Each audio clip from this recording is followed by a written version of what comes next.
Grüß euch, ihr Linkswichser. Ich bin's wieder, euer Fettzuschell. Herzlich willkommen bei Fit mit Fetz. Wir sind jetzt mittendrin in unsere Strongman-Wochen. Nicht vergessen, wie immer ganz wichtig, TTM.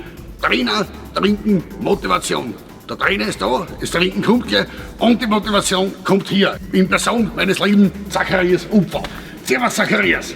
Das. 30 kenne ich auch schon. So Zacharias, die erste Übung ist ganz einfach. Wie immer, ich hätte es euch gern vorgezeigt, aber ich habe leider letzte Woche bei einem Flugzeugabsturz überlebt und da haben wir leicht eine Bänderzehrung geholt. Aber beim nächsten Mal wird es sein, bin ich wieder tiptop fit.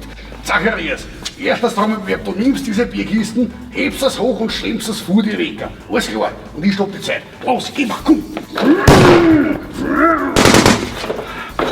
Aber was ist?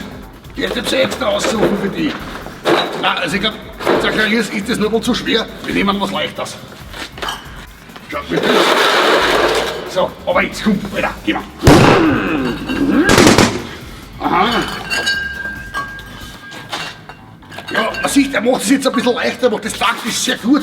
Komm, Zacharias, geh mal, bloß auf. Okay, wir hätten noch einen Versuch, pass auf, nur das weg da. So, also ich glaube, da hebst sogar du. Pass auf, ich postiere das für dich.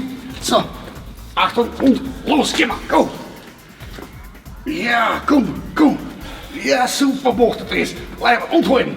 So, das war's wieder für diese Woche bei Fit mit Fetz. Der Zacharias hält das jetzt dann sicher 10 Minuten lang und ich helfe ihm dabei. Also, viert euch und nie vergessen, TTM.